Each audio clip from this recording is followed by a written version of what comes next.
winter storms in Alaska are nothing out of the ordinary. Most of us here know how to deal with a snowstorm, even the brutal ones. I've been living alone in this house for about 5 years now, a modest place at the edge of the woods, far enough from the city to enjoy some peace, but close enough for an easy commute. That night, however, the storm hit harder than usual. It was a Friday, late December, 2017, and I had closed up the store early, sending my staff home before the roads worsened. By the time I got back, the snow was falling heavily, turning my driveway into an uneven, white mess. After shoveling just enough to park, I went inside, locked up, and turned on the heater. The wind howled outside, rattling the windows now and then, but I found the sound oddly comforting.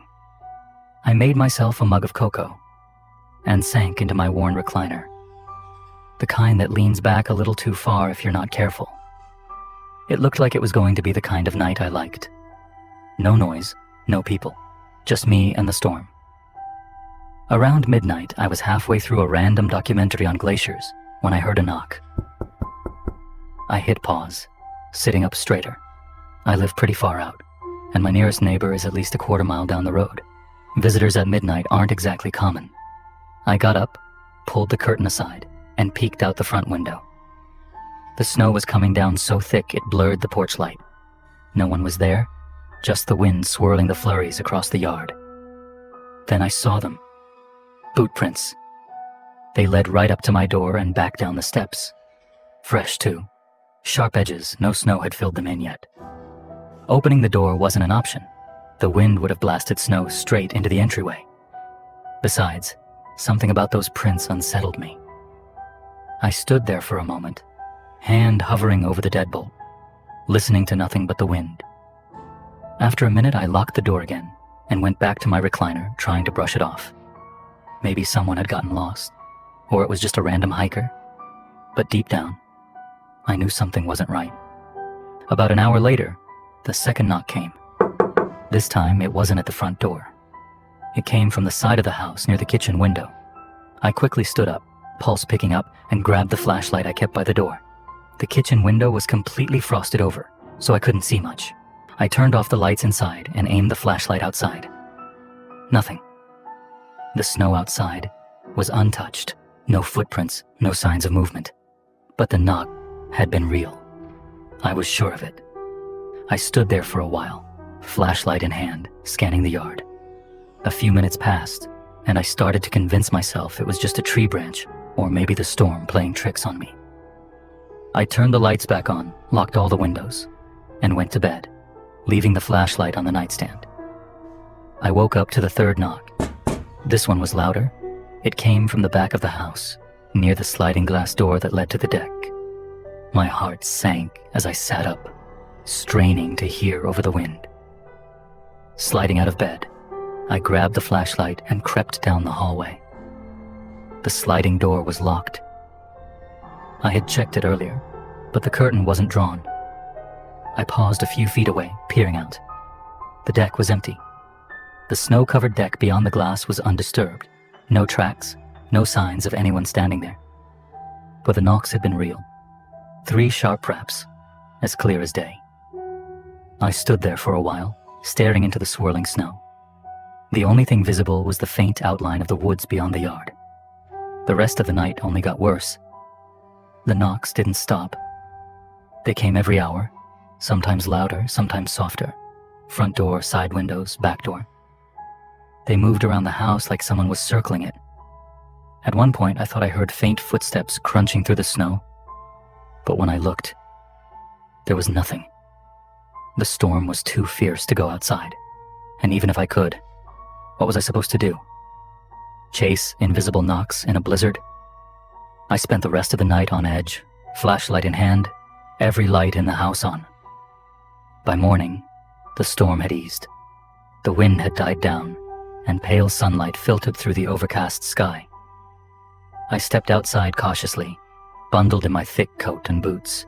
The yard was quiet, the snow deep, but undisturbed in some places. But as I walked around the house, I started to notice more footprints. They weren't just at the front door or the deck. They were everywhere. Boot prints circled the house, weaving between the windows and doors. Whoever had made them had walked the perimeter several times, stopping at every entrance, every pane of glass. But when I reached the edge of the woods, what stood out most were the footprints that continued into the forest, weaving between the trees. I decided to follow them. About 200 yards in, the footprints changed. I stopped dead in my tracks when I saw them merge with something else. Tire tracks. The faint imprint of a snowmobile had flattened the snow, the path curving off into the distance. I crouched down to look closer. The tracks weren't fresh. A thin layer of snow had already covered them, likely from the storm that had lasted into the early hours of the morning. Whoever it was had planned this, leaving just before daylight, knowing the snowfall would cover their escape. I stood there for a while, staring at the path, debating whether to go further. But the snowmobile trail was faint, barely visible anymore, and I wasn't exactly equipped to trek through the woods for miles. Back at the house, I called the police. 2 officers arrived about an hour later, a younger guy and an older one, who clearly wasn't a stranger to the unforgiving cold of Alaskan winters. They listened as I explained what had happened, their expression shifting from skeptical to serious when I mentioned the snowmobile tracks. The younger officer raised an eyebrow. "Could be kids messing around," he suggested. The older officer shook his head. "Not a lot of kids riding through blizzards at night," he said, giving the younger guy a look. They followed the tracks into the woods, but returned within 15 minutes. The snow had almost completely filled them in by then. "Too faint to follow," the older officer said. But this wasn't random. Whoever it was knew exactly what they were doing.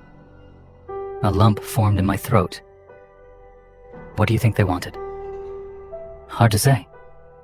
Could have been someone looking for shelter, or maybe they just wanted to scare you. That word didn't even come close to covering it. After the officers left, the unease settled over me like the heavy snow outside. I couldn't stop picturing the footprints circling my house and the snowmobile waiting like a getaway vehicle. This wasn't some harmless prank. Whoever it was had planned this, stalking around my home during the storm, knowing I wouldn't venture outside. By mid-afternoon, I knew I wouldn't make it through another night without doing something more. So I grabbed my jacket and headed into town. The nearest gun store was about 20 miles away. The drive felt surreal, like I was stepping into someone else's life. I'd never been one for firearms, but after last night, the thought of being unarmed if someone came back was something I couldn't live with. I left the store with a 9mm handgun, a hunting rifle, and enough ammunition to feel like I had a fighting chance if things ever escalated. The clerk even threw in a quick lesson on proper handling and storage, though his parting words stuck with me more than anything. Don't go looking for trouble, but make sure you're ready if it finds you. That night marked a turning point. From then on, the handgun stayed on the nightstand within easy reach, and the rifle remained propped by the front door, ready for anything. I had always loved living out in the woods, the solitude, the quiet, the sense of freedom, and I wasn't about to let some creep take that from me. Sure, I was rattled. Who wouldn't be? But I'm not the type to back down. If someone tried pulling something like that again, they'd get a much different reception than a house shrouded in darkness. I refused to let fear take over. This was my home, my slice of quiet in an otherwise chaotic world, and I wasn't going to let anyone make me feel like a prisoner in my own space. I'd always loved the stillness of winter storms, the way the snow blanketed everything, making the woods feel like a different world. Now, I saw the storms differently. They weren't just peaceful. They were a cover, a shield for anyone lurking just beyond the tree line. But instead of retreating, I made a choice. If anyone wanted to come back and test their luck, I'd be ready to welcome them, this time on my terms. Because out here in the quiet of the woods, you either learn to protect what's yours, or you let someone else take it from you. And I wasn't about to let that happen. I still don't know who they were or what they wanted. Maybe it was a prank. Maybe something worse. But every time the snow starts falling and the wind howls through the woods, I find myself checking the locks, glancing at the rifle by the door, and wondering if they'll come back. And if they do, this time, I'll be ready.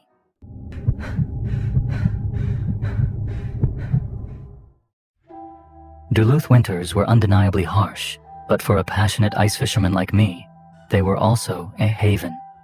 There was something profoundly rewarding about facing the bitter cold, cutting through the ice, and patiently waiting for that familiar pull on the line.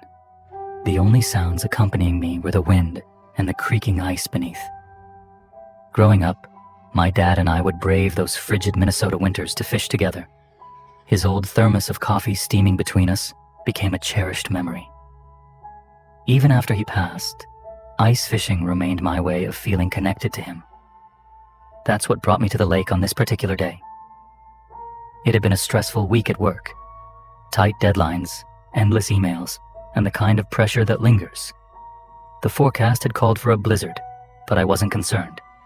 The ice was thick, sturdy enough to support trucks, let alone me and my gear. By the time I arrived, the snow was falling heavily, limiting visibility to maybe 20 feet at best. As I hauled my sled onto the frozen lake, the sharp wind cut through my gloves, and the bitter cold stung my face. Most people would have avoided being out in weather like that, but for me, it was ideal. No crowds, no interruptions, just me and the lake. After drilling my holes and setting up the shack, I settled in. The gentle hum of the propane heater warmed the small space as I baited my line. The storm raging outside only added to the feeling of isolation. I leaned back in my chair, letting the quiet embrace me like a comforting blanket.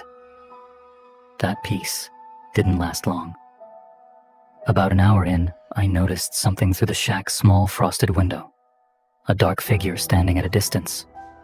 Through the swirling snow, I could make out the shape of a man. He wasn't moving, just standing there, facing my direction. At first, I thought he might be another fisherman, but as I peered through the frost-covered glass, I realized there hadn't been any other vehicles in the parking lot. Whoever he was must have arrived on foot. Maybe he was just checking the ice or didn't have a shack and was braving the storm. Still, there was something about the way he stood that sent a shiver up my spine. I glanced away for a moment, focusing on my line. When I looked back, he was gone. The wind howled louder, shaking the walls of the shack. I told myself I was overreacting, that the storm was playing tricks on my eyes. But no matter how much I tried, I couldn't shake the feeling that I wasn't alone. About 20 minutes later, I heard footsteps crunching on the ice, stopping just outside the shack. I reached for the zipper and cautiously opened it a few inches to peek out.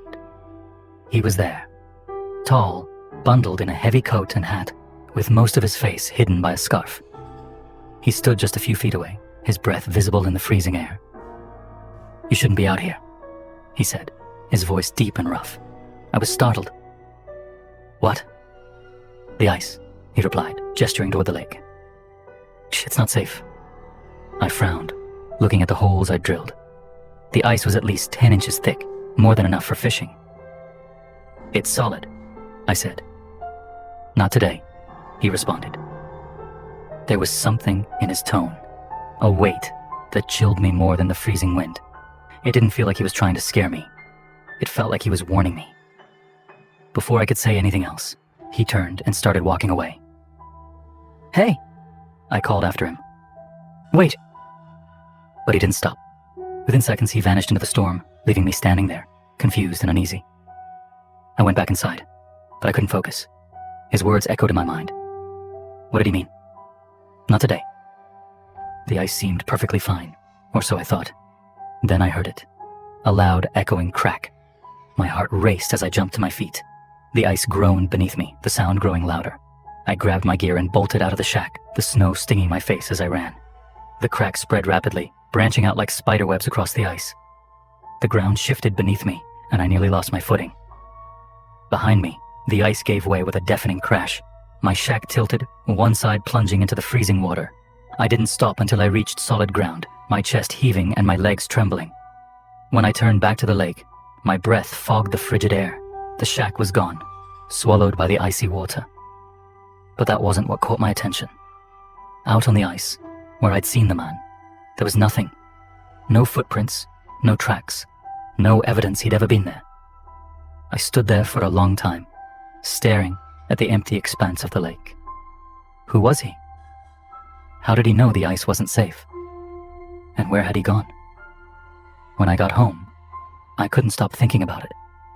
I asked around, but no one else had been out on the lake that day. A friend mentioned local legends about spirits that warn people of danger, but I wasn't sure what to believe. All I know is that I haven't been back to that lake since. Maybe someday I will.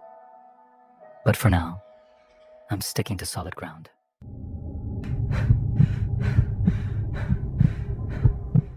When you spend most of your days on busy job sites, surrounded by the constant hum of power tools and the chatter of coworkers, you learn to value the rare moments of silence. Building houses with a team is rewarding, no doubt, but every now and then, you need some solitude. That's probably why I didn't hesitate to book a secluded cabin on Mount Hood for a long weekend. I needed a break from the relentless noise, both literal and figurative, of my job. A snowstorm was in the forecast, but that only made the trip more appealing. A cozy cabin, a roaring fire, and the gentle sound of snow piling up outside. Perfect. I arrived late in the afternoon, just as the first snowflakes began to fall. The driveway hadn't been plowed in what seemed like ages, so I had to park a short distance down the road and haul my gear up to the cabin. It looked exactly as it had in the photos, and the surrounding landscape was stunning. The key was in a lockbox by the door, just as promised. When I stepped inside, it was colder than I expected. The heating was on, but weak, probably set low by the rental company to conserve energy. I dropped my bags in the living room, turned on a few lights, and immediately started a fire in the wood stove to warm the place up. That's when I noticed the first odd thing. There were dirty dishes in the sink. A couple of mugs, a plate, and a pan with dried grease. I frowned, wondering if the cleaning crew had been in a rush or if the snowstorm had prevented them from coming out. It wasn't the best start, but I wasn't going to let a few dishes ruin my weekend. I washed them quickly and moved on. But the strange occurrences didn't stop there. When I went to the bedroom to unpack, something about the bed seemed off. The blanket and sheets were rumpled, and the pillow had an indented shape, as though someone had recently been lying there. Curious, I pressed my hand to the mattress. It was warm.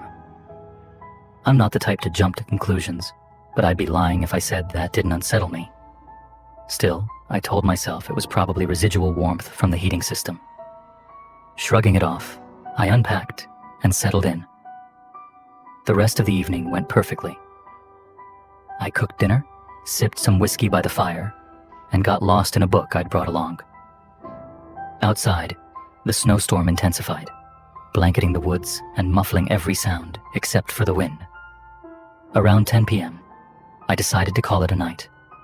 Since the cabin was small, I double-checked all the doors and windows to make sure they were locked. Satisfied, I crawled into bed and turned off the light. Sometime around midnight, faint noises woke me. At first I dismissed them as the wind or snow shifting on the roof, but then I heard a soft creak, like a floorboard groaning under someone's weight. I sat up, straining to listen, but the sound didn't come again. It's an old cabin, I muttered to myself. Wood expands. Things shift. Relax. Still, I grabbed my flashlight from the nightstand and did a quick sweep of the cabin. Nothing seemed out of place. The doors were locked, the windows secure, and the fresh snow outside was undisturbed. Feeling a bit foolish, I returned to bed and eventually fell asleep. The next morning, the storm had passed. I brewed a cup of coffee and stepped out onto the porch to enjoy the view. That's when I saw them. Footprints. They started at the back door, clear, sharp, and distinct, leading away from the cabin and disappearing into the woods. My stomach tightened. I set my coffee down and circled around to get a closer look. The prints were fresh, their edges crisp and untouched by snowfall. They led straight from the back door into the trees. Then it hit me. The faint noises I'd heard during the night, the dirty dishes in the sink, the warm bed.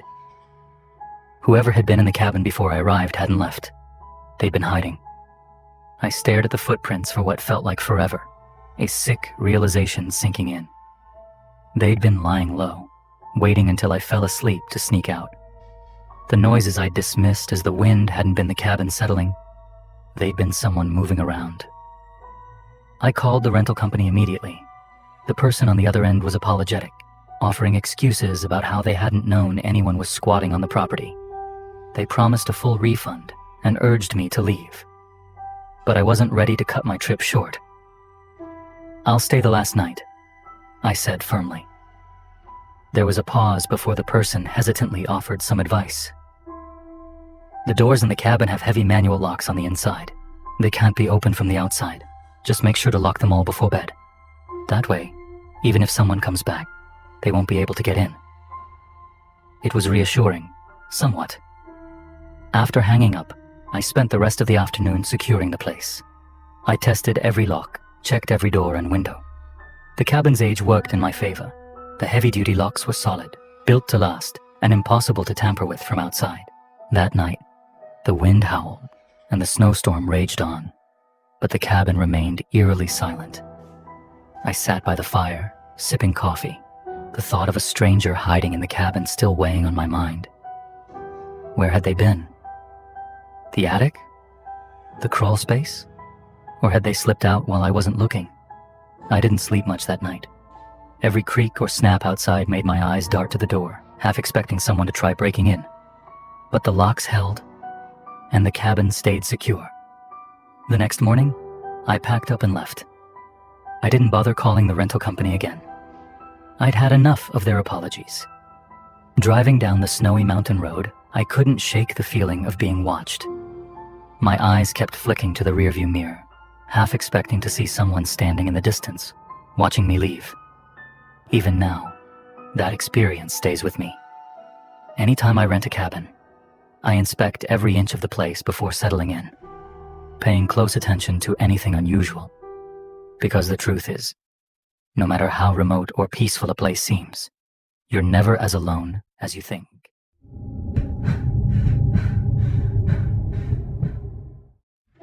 Driving through Taos, New Mexico, in March is usually a stunning experience.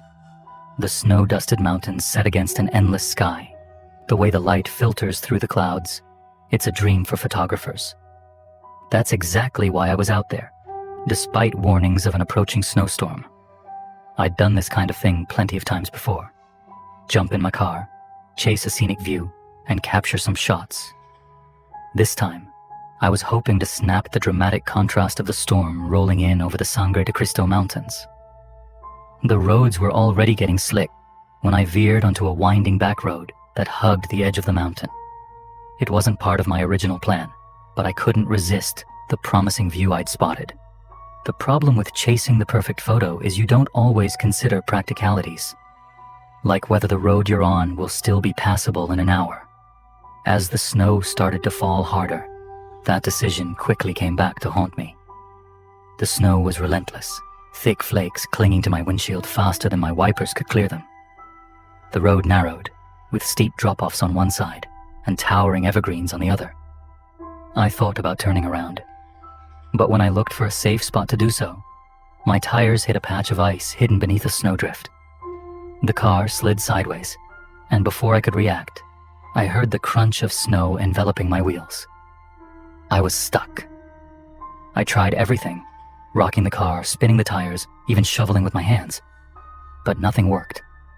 The snow had a firm grip on my car and I couldn't get it free.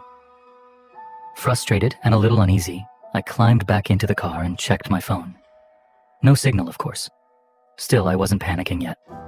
I had a full tank of gas, blankets, and snacks. Worst case, I figured I could wait it out until someone came along. About an hour later, headlights cut through the swirling snow behind me. Relief washed over me as a pickup truck pulled up and stopped a few feet away. The driver's side door creaked open, and a man stepped out, bundled up in a heavy jacket and a beanie. "You all right there?" he called out.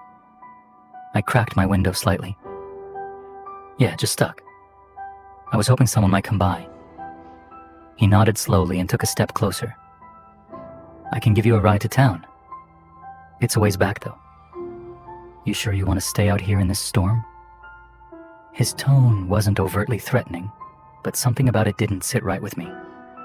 Maybe it was the way he lingered on his words, like he was gauging my desperation. Or maybe it was the way his eyes kept drifting to my car, as if he was more interested in it than in me. I'm okay, thanks, I replied. I think I'll wait here. The storm should pass soon. He studied me for a moment. Storm's only getting worse, he said. Could be all night before anyone else comes by. I tightened my grip on the steering wheel. I'll take my chances. He stood there for a moment, the snow piling on his shoulders, before nodding to himself. Suit yourself. But he didn't leave. Instead of climbing back into his truck, he started walking around my car. At first, I thought he was inspecting it, maybe deciding if he could tow me out. But then he circled again, this time slower, his hand brushing against the hood like he was staking a claim. I reached for the lock button and double-checked every door, just in case. Finally, he stopped near my window and leaned down, his face uncomfortably close. You sure you don't want to ride? He asked, his voice quieter now, almost coaxing. I didn't respond, keeping my gaze fixed straight ahead.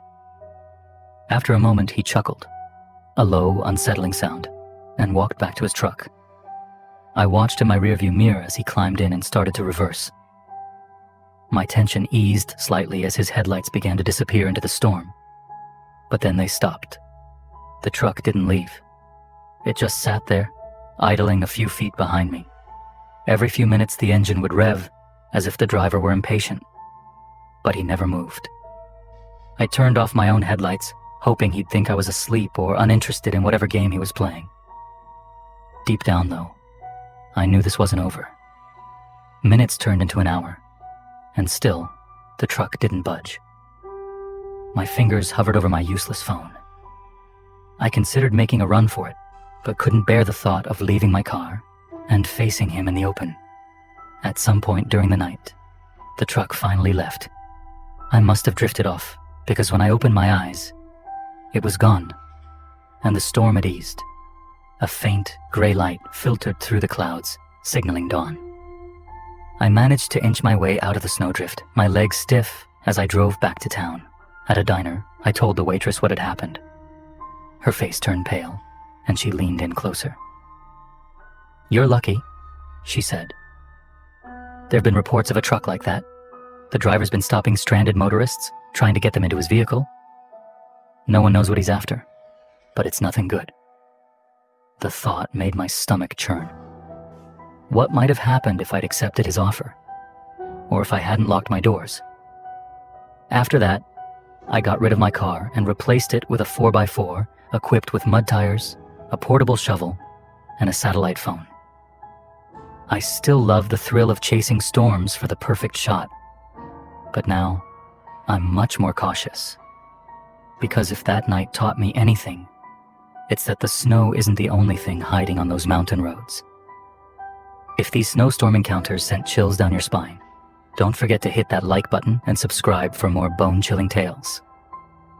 What would you have done differently in my situation? Share your thoughts in the comments. I'd love to hear them. And send this video to anyone who thinks snowstorms are all hot cocoa and sledding. They might need a reminder to trust their instincts. Stay warm, stay safe, and always keep an eye on those frosty shadows. Thanks for watching.